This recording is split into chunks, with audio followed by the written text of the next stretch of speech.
மனதோடு தான் நான் பேசுவேன். 6 இயர்ஸ் லவ் பண்ணி ஸ்கூல் டைம்ல இருந்து லவ் பண்ணி மேரேஜ் பண்ணிக்கிட்டேன். சரி. அவங்க வந்து வீட்ல ஒரே பையன், அவங்களுக்கு ஒரு சிஸ்டர், இவங்க ஒருத்தவங்க 2 பேர் தான். சரி. இவங்க சிஸ்டர் தான். ம். அவங்க அப்பா வந்து கவர்மெண்ட் ஸ்டாஃப் மேம். ஆ. நான் காலேஜ் முடிச்சுட்டு 1 இயர் ஒர்க் பண்ணிட்டு 1 இயர் 2 பேர் வீட்ல சொல்லிட்டு 2 வீட்லயும் ஓகே சொல்லி தான் கல்யாணம் பண்ணாங்க. ம். முடிச்சு ஒரு 1 இயர் ஒர்க் பண்ணிட்டு இருந்தோம். மதுரைண்டா வீட்டில் தான் இருந்தோம். 1 இயர் ஒர்க் பண்ணிட்டு இருந்தோம். அந்த சேலரி எல்லாம் அவங்க வீட்டை தான் கொடுத்துட்டு இருந்தோம். சரி. அப்புறம் பாப்பா நின்றுச்சு. 1 இயர் கழிச்சு தான் பாப்பா நின்றுது. சரி. என்ன உடனே அவங்க என்ன சொன்னாங்க, என்ன இவ்வளவு சீக்கிரம் பாப்பா வேணாம், அபார்ட் பண்ணிக்கோ, பண்ணிட்டு வேலைக்கு போ, அப்புறம் ஒரு 4-5 இயர்ஸ் போட்டோம் அப்படின்னாங்க. நான் இல்ல, எங்க வீட்டுல வந்து இல்ல நீ பாப்பா பெத்துக்கோ அப்படிதான் சொன்னாங்க. சோ நான் வந்து பிடிவாதமா இல்ல நான் அபார்ட்லாம் பண்ண மாட்டேன்னு அவங்ககிட்ட கொஞ்சம் ஆர்கியூ பண்ணிட்டு நாங்க தனியா வீடு ரெண்டுக்கு வந்துட்டோம். சரி. வந்துட்டு இப்ப பாப்பா பிறந்து பாப்பாக்கு 1 இயர் ஆயிடுச்சு. இப்போ எனக்கும் சரி எதுக்கு வாடகை கொடுத்துட்டு இருக்கிறது, அவங்களது ஓன் ஹவுஸ் வந்து பழைய வீடு இருந்தாலும் ரெடியூஸ்ல ஓன் ஹவுஸ் இருக்கு, அங்க வந்து இருக்கலான்ட்டு அங்க வந்து இருந்துட்டோம் மேம். இப்போ ஒரு 4-5 மந்த் ஆகுது நாங்க வந்து. பாப்பாக்கும் 1 வயசு 3 மாசம் ஆகுது. சொல்லுங்க. ஹலோ சொல்லுங்க. இப்ப வந்துட்டோம். இப்ப வந்து அவங்க வந்து அவங்களோட பொண்ணுக்கு வந்து அலைன்ஸ் பாத்துருக்காங்க. இப்ப என்ன பண்றாங்கன்னா, ஏற்கனவே அவங்க எப்படின்னா ஒரே பையன் தான் மேம். பட் இருந்தாலும் அவங்க வந்து காசு காசு காசு எப்ப பார்த்தாலும் மணி வேணும் அப்படிதான் டிமாண்ட் வைப்பாங்க.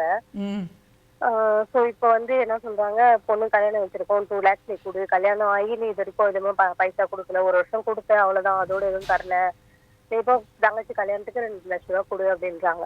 சரி. இப்ப நீங்க இருக்கிற வீடு வந்து யார் கட்டின வீடு? இப்ப நீங்க இருக்கீங்கல்ல, அந்த வீடு யார் கட்டின வீடு?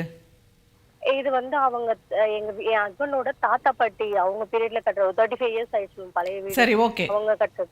சரி, ஓகே. இப்போ உங்க மாமனார் வந்து எவ்வளவு சம்பாதிக்கிறாரு? அவங்க மந்த்லி ஒரு 35,000 to 40,000 இருக்கும் மேம். அது எல்லாமே உங்க மாமியார் கையில கொடுத்துருவாரா? ஆமா மேம். அப்புறம் உங்க பாப்பா அவ்வளவு வேலைக்கு போறா, அவ 20,000 வாங்குறா. அதையும் கொடுத்துருவாங்களா? ஆமா மேம், எல்லாமே அவங்க தான். சரி, உங்க வீட்டுக்காரர் எவ்வளவு தராரு? அவரு எங்க மாமனார் இல்ல, என் ஹஸ்பண்ட் வாங்குறது வந்து இவர் வந்து இப்பதான் மேம் ஒரு பிரைவேட் கம்பெனில வேலைக்கு போயிருக்காங்க. 11,000 வாங்குறாங்க மேம். கையில வந்து ESIPF போக 9,500 தான் மேம் வருது. சரி, எவ்வளவு கொடுப்பாங்க வீட்டுக்கு? என்கிட்ட அப்படியே கொடுத்துருவாங்க மேம் 9,500. அவங்க அம்மா கிட்ட தர மாட்டாரு, என்கிட்ட தான் தருவார். 9,500 தருவாரு. நீங்க அதை எவ்வளவு கொடுப்பீங்க உங்க மாமியார் கிட்ட? இல்ல மேம், நான் அவங்ககிட்ட எதுவும் தரது இல்ல மேம். அது எப்படிங்க அது எப்படி? அப்ப உங்க செலவுக்கு, உங்க 3 பேர் செலவுக்கு யாரு காசு செலவு பண்ணுவாங்க? உங்களுக்கு, உங்க வீட்டுக்காருக்கு, உங்க குழந்தைக்கு 3 பேருக்கும் சாப்பாடு செலவுலாம் ஆகுது இல்ல? வீட்டுல இருக்கீங்க, சாப்பாடு செலவு, அதுக்கெல்லாம் யாரு காசு கொடுப்பா? என் ஹஸ்பண்ட் தான் மேம். அந்த 9,500 நாங்க பாத்துப்போம் மேம். அது இப்ப நீங்க ஒண்ணா சமைச்சு சாப்பிடலையா? இல்ல மேம், அவங்க தனியா ரெண்டுக்கு இருக்காங்க மேம். அவங்க தனியா நீங்க தனியா ரெண்டுக்கு இருக்கீங்களா? நாங்க வந்து இந்த ஓன் ஹவுஸ்ல நாங்க இருக்கோம். அவங்க வந்து இது ரொம்ப சின்ன வீடு, பழைய வீடுன்றதுனால அவங்க வந்து ரெண்டுக்கு இருக்காங்க மேம். நாங்க ஓன் ஹவுஸ்ல இருக்கோம் மேம். அவங்களோட வீட்ல நீங்க ரெண்ட் இல்லாம இருக்கீங்க? ஆமா மேம். அதுக்கான ரெண்ட் நீங்க கொடுக்கணும் இல்லம்மா அவங்களுக்கு? எதுவும் கொடுக்கல மேம். நாங்க கொடுக்கணும். இது இப்போ வந்து அவங்க வந்து ஒரு நிமிஷம். ஹலோ, அவங்களோட கால்க்கு வந்து கட் ஆகிடுச்சு. அதாவது பணம் விஷயம் அப்படிங்கிறதுல தான் வந்து குடும்பத்தில் தகராறு வருது. இப்போ வந்து இதில் 2 விஷயம் கவனிக்கணும். அவங்க நாத்தனார் வந்து கொஞ்சம் ஜாஸ்தி தான் சம்பாதிக்கிறாங்க, இவங்க ஹஸ்பண்ட் வந்து அதில் பாதி தான் சம்பாதிக்கிறாரு. ஸோ அப்படி இருக்கும்போது அவங்கக்கிட்ட வந்து அனாவசியமாக பைசா கொடுன்னு கேட்குறதும் தவறு. ஏன்னா அவர் கல்யாணம் ஆகிடுச்சு, அவர் குடும்பத்தை கவனித்தாலே அது பெரிய விஷயந்தான் உள்ளபடியே. அப்புறம் அதே நேரத்தில் அவங்க ஏன் அப்படி கேட்குறாங்கன்னா, அவங்க வீட்டில் வாடகைக்கு இருக்கிறதுனால.